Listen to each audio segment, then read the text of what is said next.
Ata aprovada. Dentro da sistemática do voto antecipado, adotado por esta Câmara desde 2013, os votos foram disponibilizados desde a semana anterior, desde quarta-feira da semana passada. Todos os integrantes do colegiado das turmas julgadoras já se manifestaram. E nós chamaremos nesta sessão apenas os processos em que houver pedido de destaque, pedido de sustentação oral, preferência.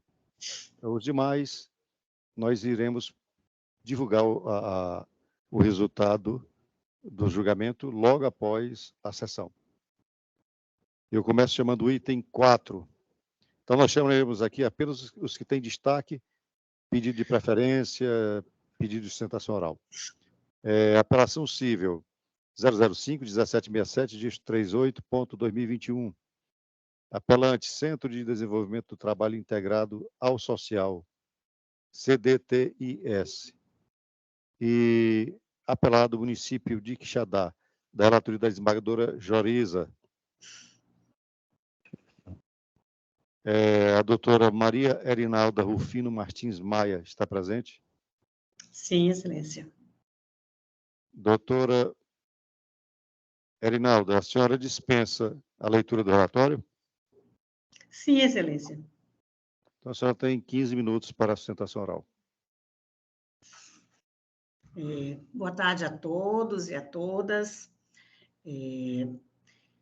Nesse momento, a minha fala em relação a esse processo, excelências, é que se trata de um processo que aconteceu aqui no interior, na cidade de Quixadá, de um processo que o CDTIS, que é o centro que eu represento, recebeu de doação do município um terreno para construir a sua sede. Lembrando que o CDTIS já trabalha aqui no interior há 18 anos, né, nessa área social, com famílias vulneráveis, e recebeu um terreno no ano de 2020, doado pelo município, para construir a sua sede. Deu início à construção da sede, não sendo possível a conclusão e também logo a transferência do bem para o seu nome por falta de recursos, e continuou fazendo o seu trabalho. E deu entrada em 2021 no pedido para que o município transferisse o bem para o nome do CDTIS. O prefeito atual se recusou, não reconheceu a doação, mandou uma lei para a Câmara anulando a doação. Na anulação, o município de Quixadá faz várias argumentações que, na verdade, não condizem com a realidade, né? Não era, o município não tinha o CDTIS, a doação não era condicionada à imediata transferência do bem para o nome do CDTIS, até porque o CDTIS não tinha recurso financeiro para isso no momento, mas era dar um uso social ao bem. E isso foi dado que o CDTIS cercou todo o terreno, começou lá uma construção. Quando o CDTIS começou a construção, o CDTIS pediu ao município de Quixadá a liberação do alvará. O município de Quixadá se recusou a fornecer o alvará, mesmo o CDTIS cumprindo todos os requisitos, o município se recusou a disponibilizar o alvará para a construção. Enfim, por fim, o município mandou uma lei, o prefeito mandou uma lei para a Câmara, suspendeu a doação e o terreno está lá e o CDTIS não teve mais acesso a nada. O prefeito se recusou a assinar a escritura, o cartorário foi lá e eles e o prefeito simplesmente se recusa a dar continuidade ao processo que tinha sido iniciado pelo antecessor. Aí a gente entra numa discussão de que é uma guerra política de tendências, de ideologias diferentes, e que o gestor anterior defendia uma ideologia, o gestor atual defende uma outra. Nos choca perceber que fica prejudicado, ficam prejudicadas as famílias vulneráveis. Nessa briga de ego, nesse mundo agora só uma verdade, só existe verdade, mentira, esquerda e direita. Misturou tudo e hoje a questão da justiça mesmo ficou meio distorcido nesse processo.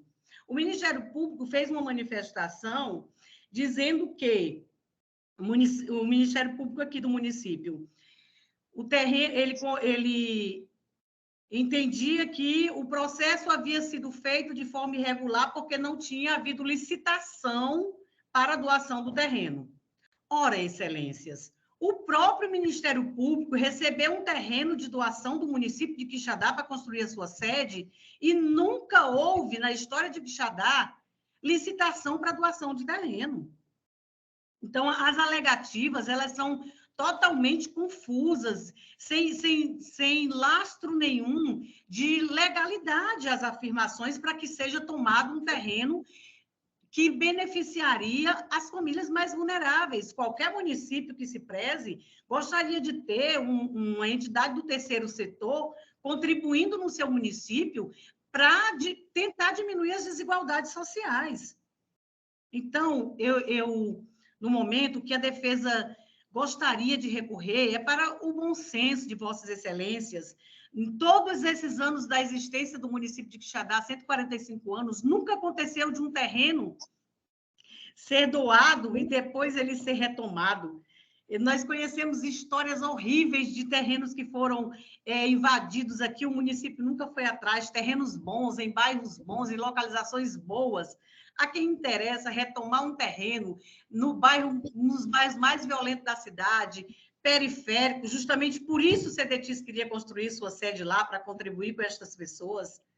Daí, excelências, nosso recurso, né, para que essa condição que foi imposta pelo município de Quixadá e o juiz de primeiro piso reconheceu a legalidade do que o prefeito fez, eu gostaria de pedir a Vossas Excelências que revissem com todo o esmero que Vossas Excelências eu sei que têm, com todo o respeito que eu tenho pelo trabalho de cada um, mas eu gostaria muito de pedir que vocês revissem, que Vossas Excelências revissem esse processo. Eu estou satisfeita.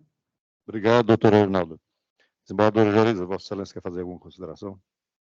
Eu vou ler apenas a ementa, Ok. presidente. Relação civil, direito processual civil, mandado de segurança, doação de imóvel público, impossibilidade, ausência de avaliação prévia, autorização legislativa revogada, inobservância das formalidades legais, direito líquido e certo não comprovado, precedentes do STJ e do TJCE, apelação parcialmente conhecida e desprovida, sentença mantida. Como voto, presidente. Obrigado. Programa do Estado, recurso parcialmente conhecido e desprovido. Eu chamo o item 6, apelação civil, sequência de 309308, dígito 41.2019, em que apelante e apelado Lorival Nascimento e apelante e apelado Instituto Nacional do Seguro Social, INSS. A doutora Francisca Liamara de Lima Moita está presente? Sim, Excelência. A senhora dispensa a leitura do relatório? Sim, Excelência. A senhora tem 15 minutos. Boa tarde a todos. Eu queria agradecer por essa oportunidade, né, de vir aqui, nesse egrégio tribunal, defender o senhor Lorival Nascimento. Eu queria, antes de mais nada, contextualizar que o senhor Lorival é uma pessoa idosa, que atualmente possui 64 anos de idade, tem baixo grau de instrução, né, contando com apenas o ensino fundamental, ainda incompleto, baixa qualificação profissional, tendo sido, durante toda a vida, trabalhador braçal. Como os outros jogadores podem perceber nas carteiras de trabalho, né, colacionada aos autos, Por toda a vida, ele trabalhou como trabalhador braçal, operário, tendo em seu último emprego sido carpinteiro. Excelências, o que aconteceu no caso é que o senhor Lorival foi acometido de uma doença em virtude de um acidente. Ele sofreu uma queda lá no ano de 2005, quando deu entrada no seu benefício previdenciário de auxílio-doença. Esse benefício previdenciário de auxílio-doença perdurou até o ano de 2019, uma vez que foi convertido em aposentadoria por invalidez, em 2009, perdão, foi convertido em aposentadoria por invalidez, o auxílio-doença, em 2009, e permaneceu até o dia 26 de março de 2020. Uma vez que ele foi convocado depois de muitos anos, desde 2009, recebeu seu benefício previdenciário em virtude de ter sido constatada a lesão e a enfermidade que impossibilitava para o labor, né? O labor como carpinteiro. Uma vez que foi constatada a incapacidade laboral, foi concedido o benefício, e em 2018, no dia 26 de setembro de 2018, com o advento da MP 727, conhecida como pente fino, foi convocado para uma perícia médica revisional da sua aposentadoria por invalidez, momento no qual teve o seu benefício cessado, porém ficou recebendo as parcelas de recuperação. Essa medida provisória alterou a lei, né, a LDPS, que é a Lei 8.213, e possibilitou que o segurado, para que, se enquadrando nos critérios, ele recebesse parcelas de recuperação, que significa que nos 6 primeiros meses ele receberia o valor total, nos próximos 6 meses ele receberia o valor de 50% do salário-benefício que estava recebendo, e nos próximos 6 meses, totalizando 18 meses, receberia 25% apenas do salário-benefício. Foi quando ele nos procurou, e nós já constatando que ele ainda continuava incapaz para o trabalho, tendo em vista os laudos médicos, os exames, porque a doença dele é degenerativa, é crônica e degenerativa, como os outros julgadores podem ter observado no processo. Por exemplo, no laudo de folha 79 do médico, né? Inclusive, o laudo da perícia médica realizada no âmbito judicial confirmou que o senhor Lorival está incapacitado de forma definitiva para a sua atividade habitual. Então, nos resta, dos julgadores, perquerir acerca das suas condições, né, sociais. E como os outros julgadores podem perceber, no laudo do perito, nas folhas 171, o senhor Lorival declara ser pessoa de baixa instrução, de baixa escolaridade. Como os outros julgadores podem perceber também, na carteira de trabalho do apelante, ele passou a vida toda, durante 31 anos de sua vida, que contribuiu para o INSS, trabalhando como trabalhador braçal, operário. Então, uma doença que lhe acometeu o seu físico, que foi uma fratura de coluna, né? Tendo em vista que está qualificada com as CIDs M43 e M51, que, inclusive, essas mesmas doenças foram aquelas que resultaram no benefício de auxílio-doença e no benefício de aposentadoria por invalidez posteriormente transformado. Então, hoje, ele ainda permanece com essas doenças, com o agravante da idade avançada, 64 anos de idade. Então, nós pleiteamos na apelação, porque o juízo de primeiro grau concedeu o benefício de auxílio acidente, que equivale a 50% do valor do salário-benefício, quando o senhor Lorival recebia em sua totalidade o salário-benefício. Ou seja, teve esse prejuízo de redução de 50% para ele.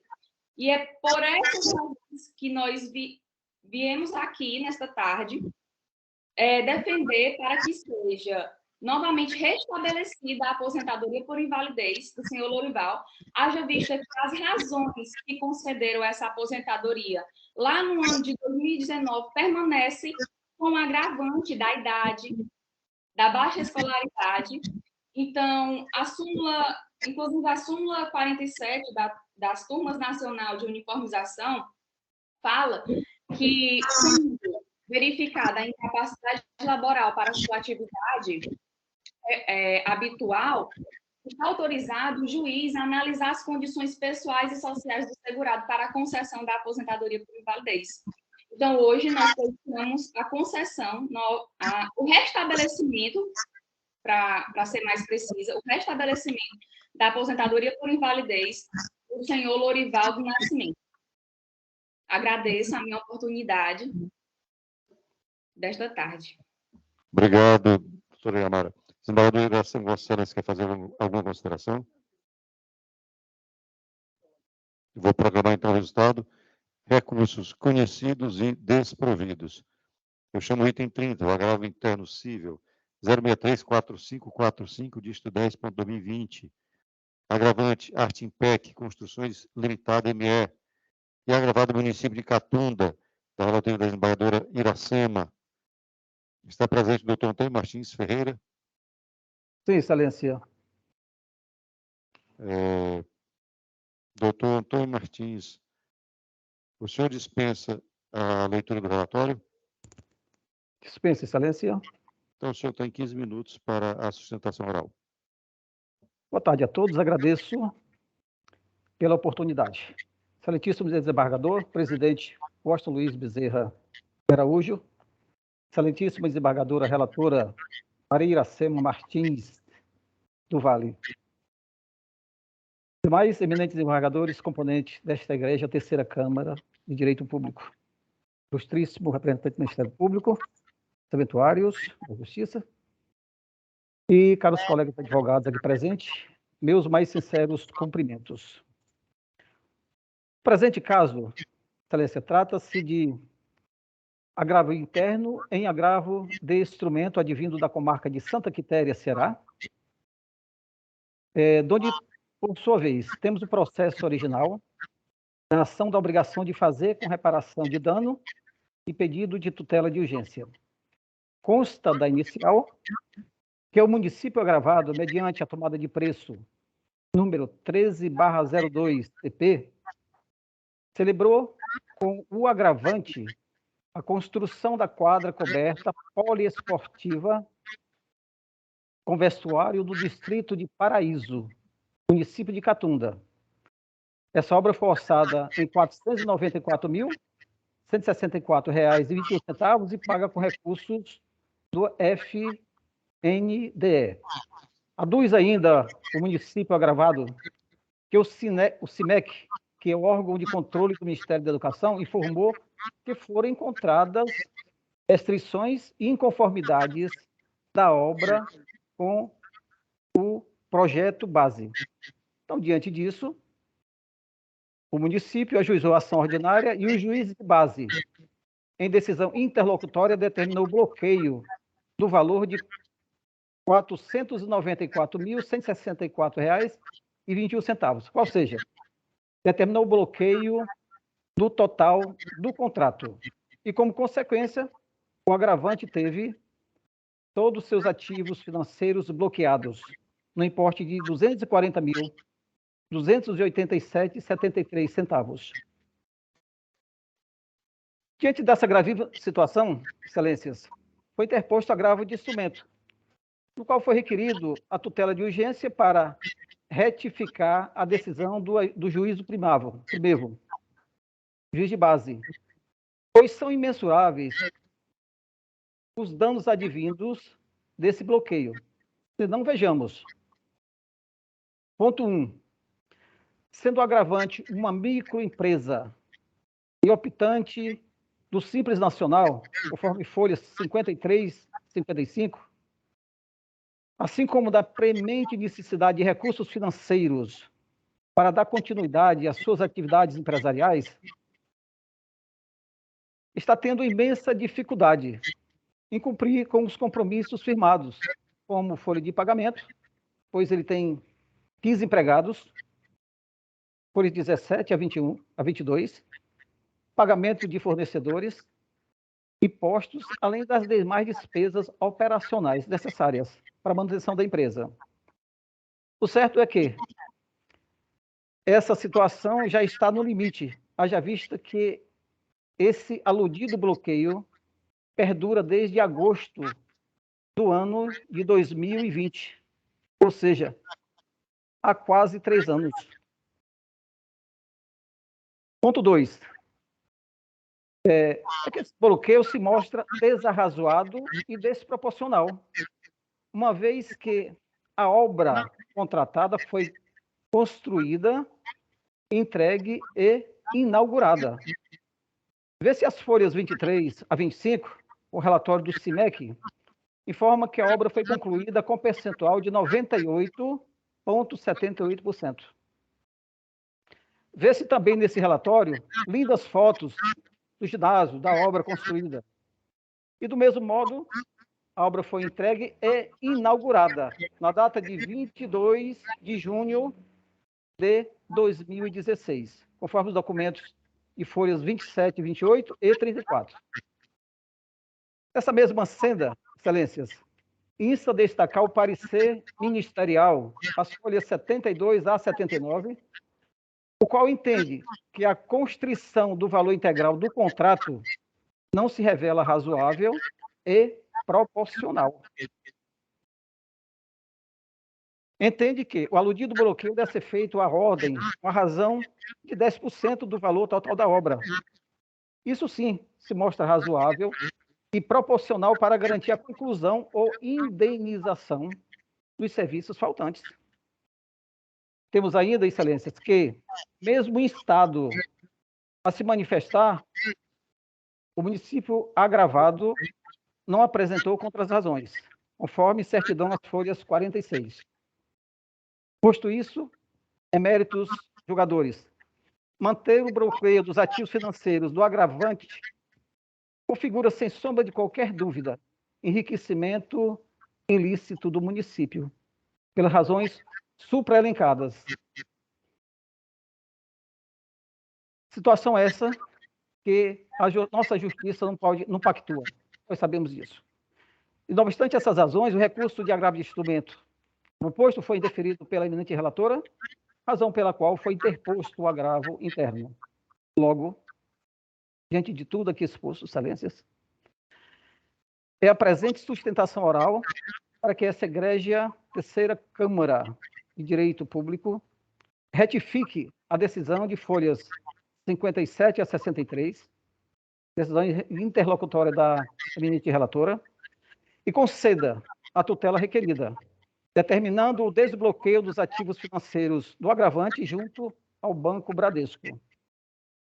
Não obstante isso, caso Vossas Excelências tenham outro entendimento, requeremos que o aludido bloqueio seja feito na razão de 10%, conforme parecer ministerial. Sendo só, agradeço sua atenção. Obrigado, doutor Martins. Desembargador, Vossa Excelência quer fazer alguma consideração? Não, presidente. Eu estive atento ao caso, eu posso ler o projeto de emenda, só que eu acho que é bastante elucidativo. Desembargadora, só mais perto do microfone. Estou ouvindo. Ou não.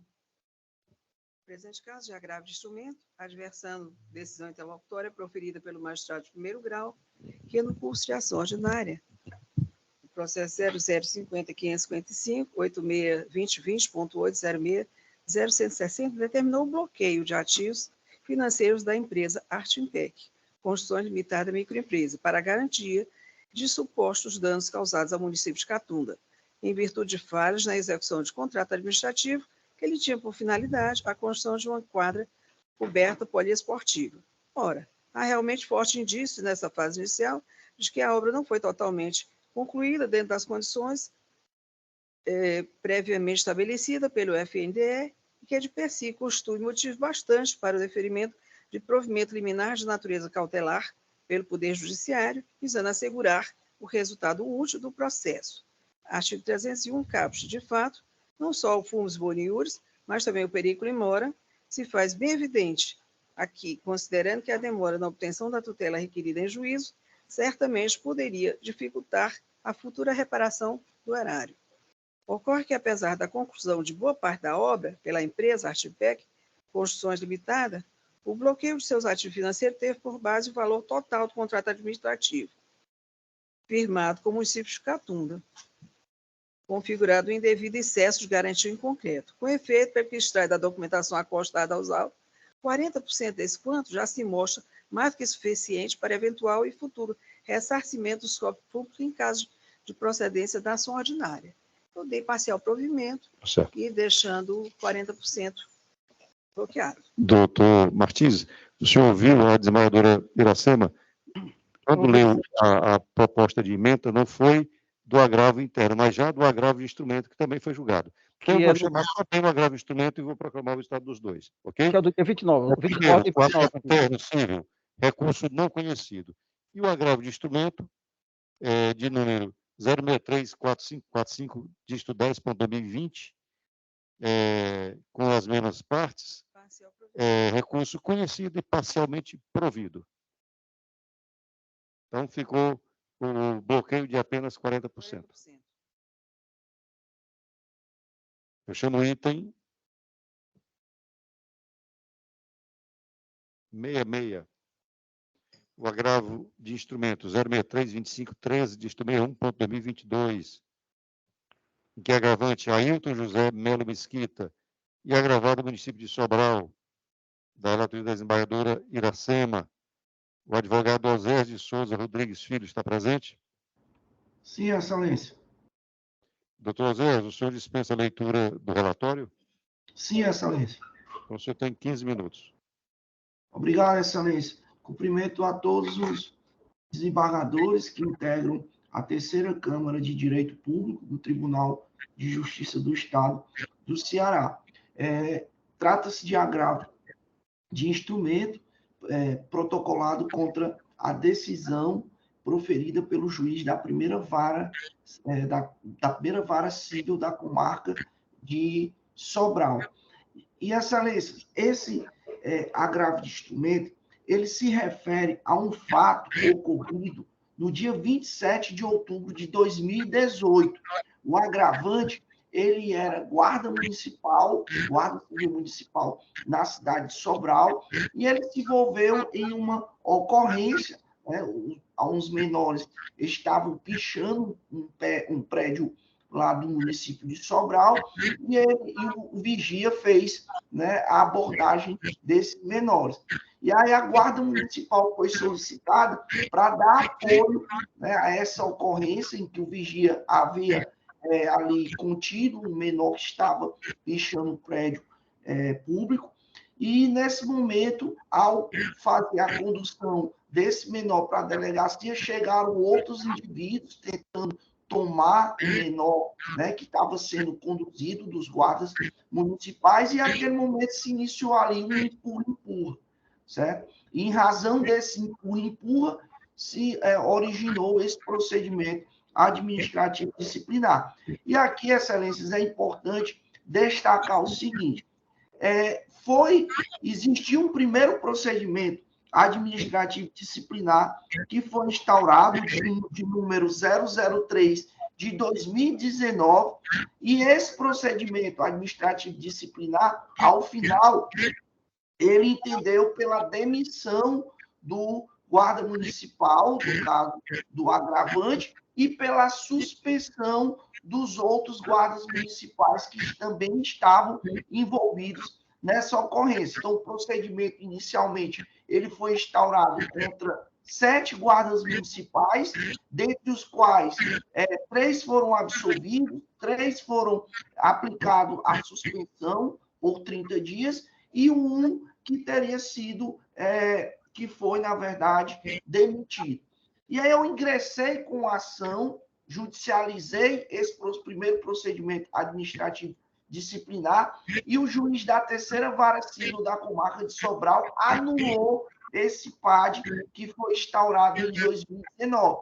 O município de Sobral recorre, apresenta uma apelação contra essa decisão Que apelação é essa que se encontra hoje conclusa para a desembargadora, eminente desembargadora Iracema, para análise junto a essa Câmara. Em face disso, Excelência, é importante aqui destacar que o fato deles terem, de eles terem instaurado um novo procedimento disciplinar, administrativo disciplinar, viola aqui o princípio da segurança jurídica. Por quê?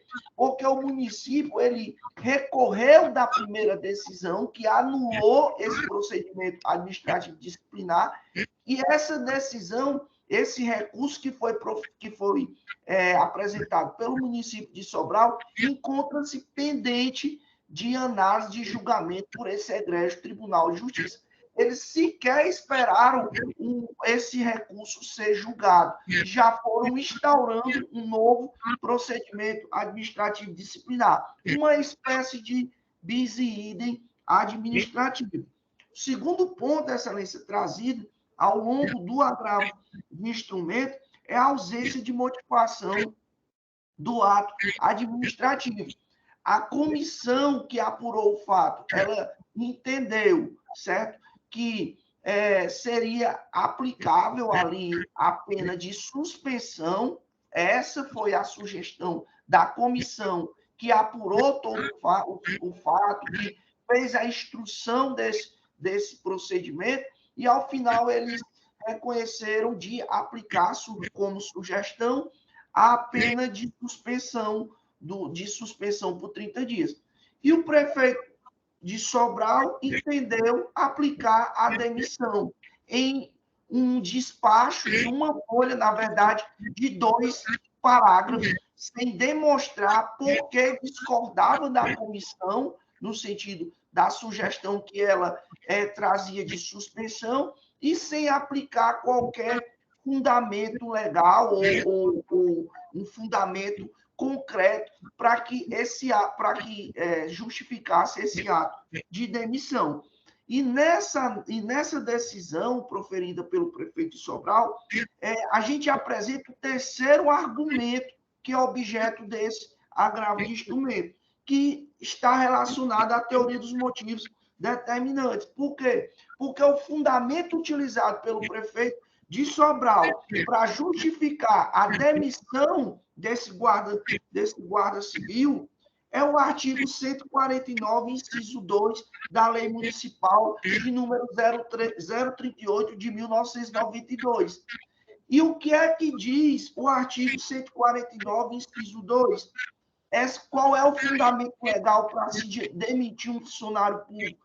Segundo o artigo 149, inciso 2, o abandono de cargo. Ou seja, o fundamento utilizado pelo prefeito de Sobral para justificar a demissão desse servidor público é o abandono de cargo, que não tem nada a ver com o procedimento disciplinar, não tem nada a ver com o objeto do procedimento disciplinar que é analisado hoje por vossas excelências. O quarto ponto trazido como fundamento para esse agravo de instrumento, excelência, é a ausência de razoabilidade e proporcionalidade da sanção disciplinar de demissão que foi aplicada.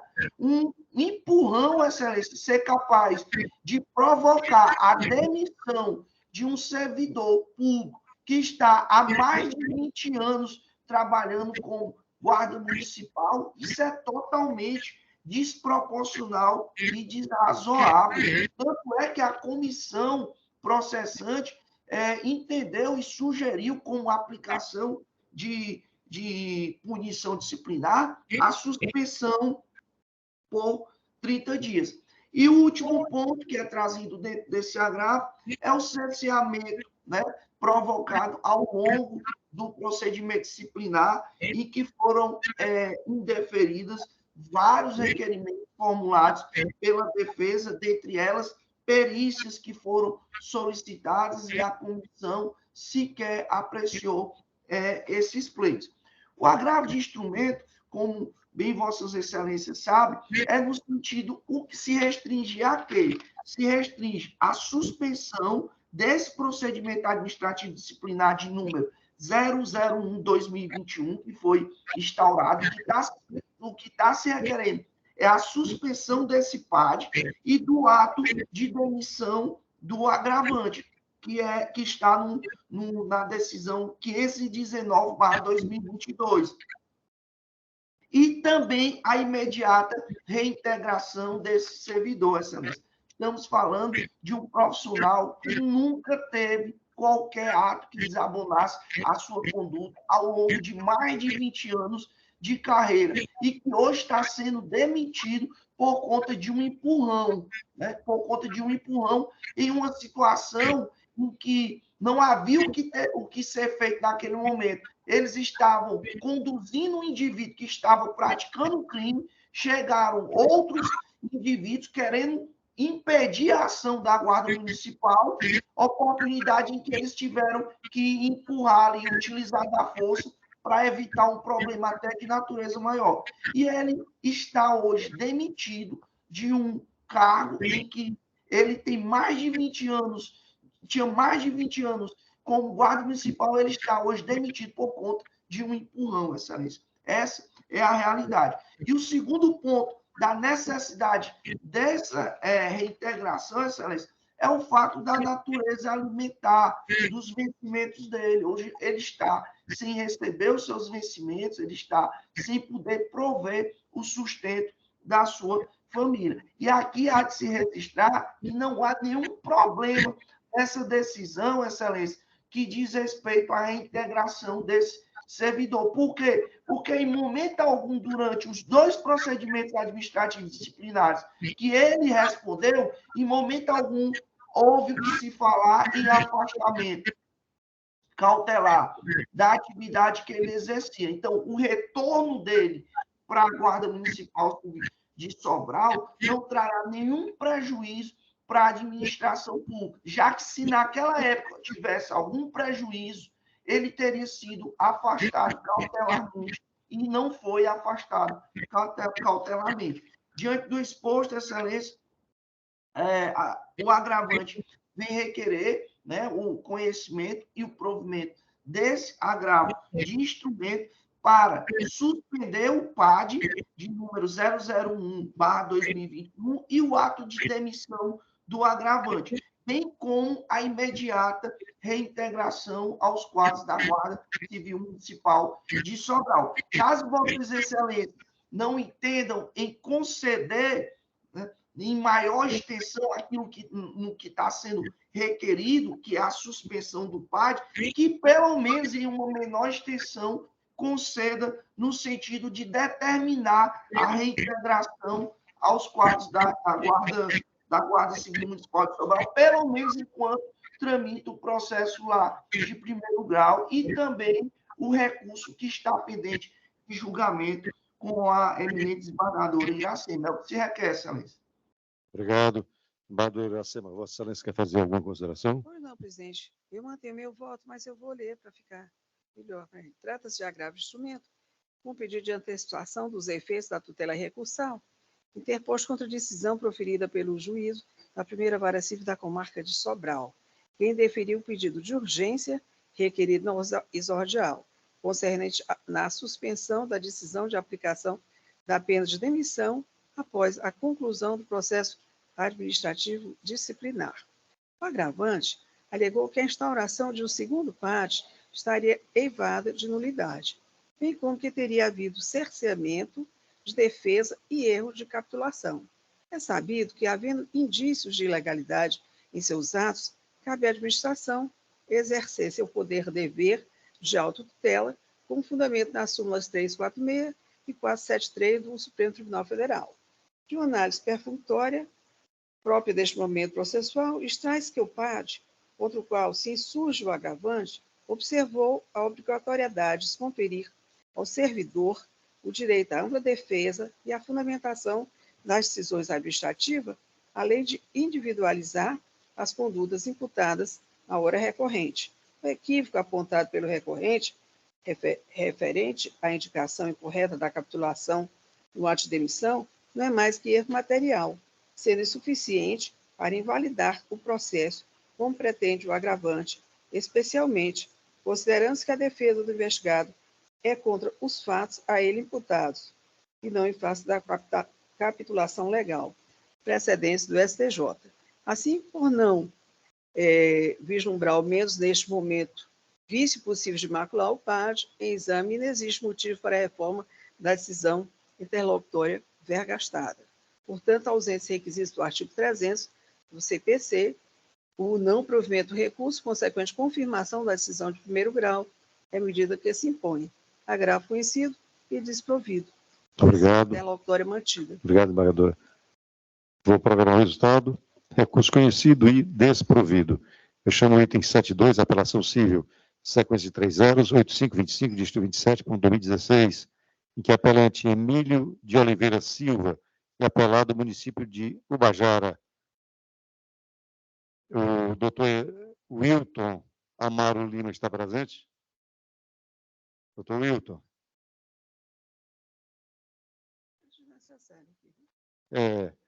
O voto da desembargadora Iracema, relatora do feito, já acompanhado pelos demais integrantes do colegiado, é no sentido de reformar de ofício a sentença, para se ter como totalmente improcedente a ação de improbidade administrativa movida contra o ex-prefeito ou ex-presidente da Câmara Municipal de Ubajara, diante da alogação do tipo previsto no artigo 11, inciso 1º da Lei 8.429/92, ficando com isso obstado o exame do mérito do recurso.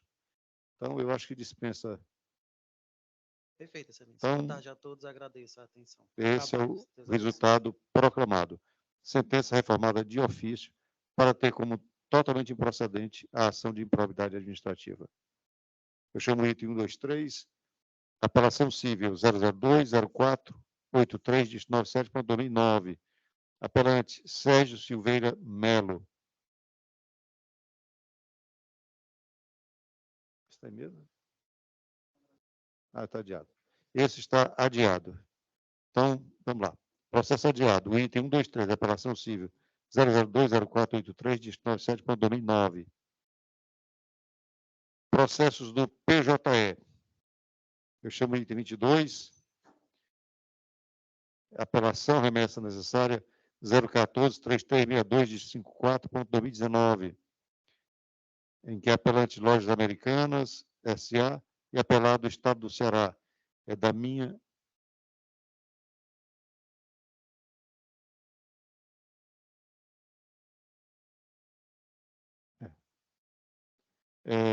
O meu voto à relatoria, foi no sentido de conhecer o recurso para negar-lhe provimento.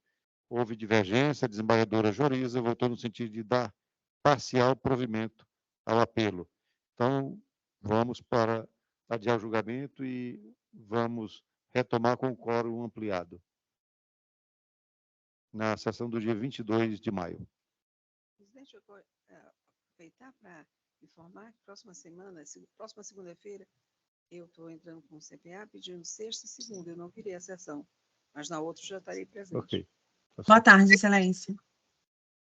Eu não ouvi, eu estou pela Americanas e travou aqui para mim. Então, não vai ter sustentação oral hoje? Eu não entendi a pergunta da senhora. É porque travou aqui para mim e não vai sim. ter sustentação oral. O meu voto foi no sentido de conhecer o recurso para negar provimento. A desembargadora Joriza divergiu no sentido da parcial provimento. A senhora quer fazer a sustentação oral ou quer deixar para a próxima sessão do dia 22, quando nós vamos ter o quórum ampliado? Tá, pode ser. Posso fazer no dia 22, então. Ok, tá certo. Obrigada. Por nada. Boa tarde. Boa tarde. Eu chamo o item 32. Apelação 0265829 distrito 98.2020. Apelante WMS Supermercados do Brasil Limitada e apelado Estado do Ceará, da minha relatoria. Doutor Alexandre de Araújo Albuquerque está presente? Estou presente, excelência. Doutor Adeilson. Doutor Adeilson Gomes de Melo. Doutor Adeilson, o voto que já lançado previamente que prevaleceu, foi seguido pelos demais integrantes da turma julgadora, foi no sentido de conhecer e prover o recurso. Posso proclamar o resultado? Pode proclamar o resultado, excelência. O recurso conhecido e provido. Processos adiados. O item 1, Apelação cível, sequência 30, 2692, distrito 15.2013. O item 2, esse primeiro da relatoria do desembargador Luciano. O item 2, embargo de declaração, sequência 30, 7529, distrito 4.2007, da relatoria da desembargadora Iracema. O item 3, embargo de declaração, sequência 30, 7529, distrito 4.2007, é o mesmo processo, para quebrar 50.000 e 50.001. Também adiado. O item 7, agravo de instrumento 0620531, dígito 16.2023, da relatoria da desembargadora Vilalba. O item 10, o agravo de instrumento 0623731, dígito 65.2022, da relatoria do desembargador Luciano. O item 11, apelação civil 001 de 1336, dígito 84.2018, da relatoria do desembargador Luciano. O item 12, apelação civil 005 4223 de 78.2021, da relatoria do desembargador Luciano. O item 13, apelação civil 005 5766 de 48.2021, da relatoria do desembargador Luciano. O item 14, o agravo de instrumento 063 4595 de 65.2022, da relatoria do desembargador Luciano. O item 15, apelação cível 0292851, dígito 63.2022, da relatoria do desembargador Luciano. O item 16, apelação remessa necessária, sequência 30, 1077, dígito 96.2018. O item 17, embargo de declaração 0043368, dígito 10.2006, da relatoria do desembargador Luciano. O item 22, agravo interno 063 1057, dígito 13.2021, da relatoria do desembargador Luciano. O item 23, agravo interno civil 005 5078, dígito 41.2020, da relatoria do desembargador Luciano. O item 24, apelação remessa necessária, sequência de 30 6440, dígito 17.2010, da relatoria do desembargador Luciano. O item 25, agravo instrumento 06388 19, dígito 46.2022, da relatoria do desembargador Luciano.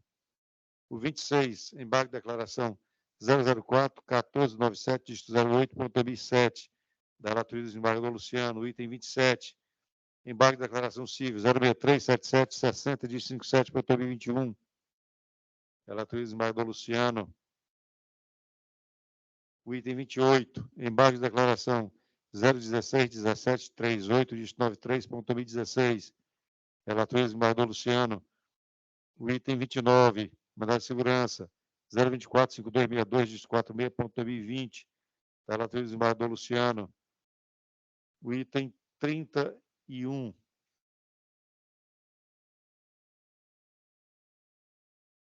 o item 31, agravo instrumento 063 4524, dígito 63.2022, da relatoria da desembargadora Iracema. O item 84, remessa necessária 003 5684, dígito 98.2011, da relatoria da desembargadora Iracema. O item 93, agravo de instrumento 062 2981, dígito 68.2019, da relatoria do desembargador Luciano. E o item 94, agravo de instrumento 062 9854, dígito 79.2022, da relatoria do desembargador Luciano. O 95, agravo de instrumento 063 5203, dígito 63.2022, da relatoria do desembargador Luciano. O 96 e seguintes, todos da relatoria do desembargador Luciano.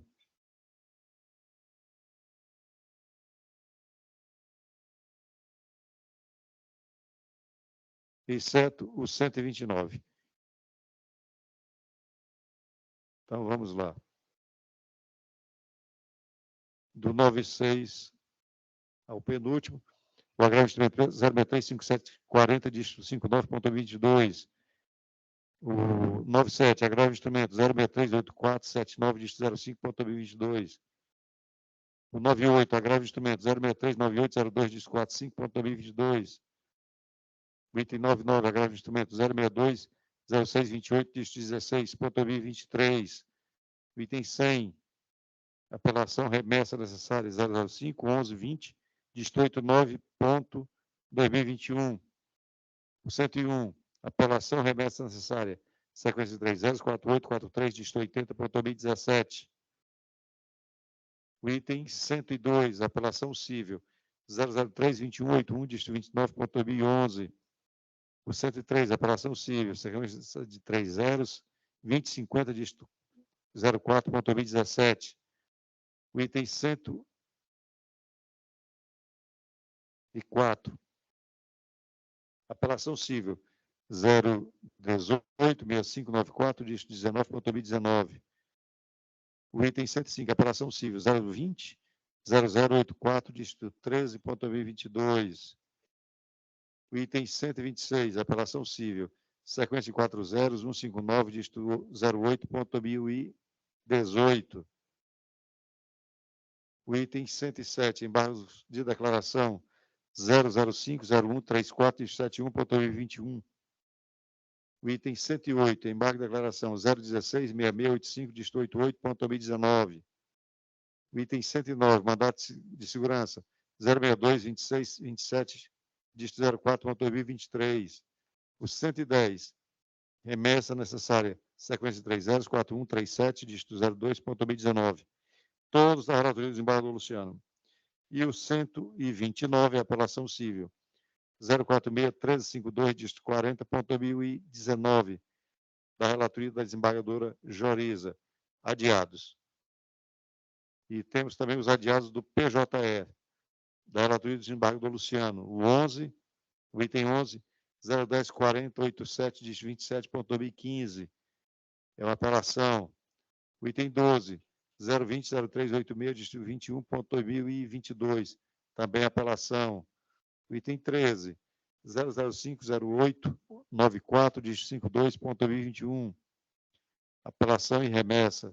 49, processo 0202840.72, dígito 72.2022, também apelação. O 89, 0051032, dígito 80.2021, apelação e remessa. O 90, 0107656, dígito 78.2017, apelação e remessa. O 91, sequência de 3 zeros, 9657, dígito 44.2019, apelação. O 92, 0050014, dígito 06.2021, apelação. O 93, 0050886, dígito 21.2021, apelação. 94, é o 0200498, dígito 03.2022, também, aliás, a remessa necessária. O 95 é o 0050561, dígito 48.2021, apelação cível. O 96 é o 0200517, dígito 54.2022, apelação cível. O 97 é o 0200154, dígito 85.2022, também uma apelação. E retirados de pauta por indicação da relatoria. São os itens 44, apelação cível 0124681, dígito 36.2019, da relatoria da desembargadora Joriza. O 131, apelação cível, sequência de 3 zeros, 4004, dígito 25.2011, da relatoria da desembargadora Joriza. Retirados de pauta do PJE, o item 10, 0029496, dígito 97.2021, da relatoria do desembargador Luciano. Bom, vencemos a pauta e eu indago. Desembargador Iracema, Vossa Excelência confirma os votos lançados previamente? Desembargador Joriza, Vossa Excelência confirma os votos lançados previamente? Confirmo, presidente. Eu também confirmo os votos lançados previamente e aqueles que acompanhei. Vencemos a pauta. Esses processos todos, o resultado do julgamento será divulgado logo após a sessão. Eu indago. Há algo mais a tratar? Não?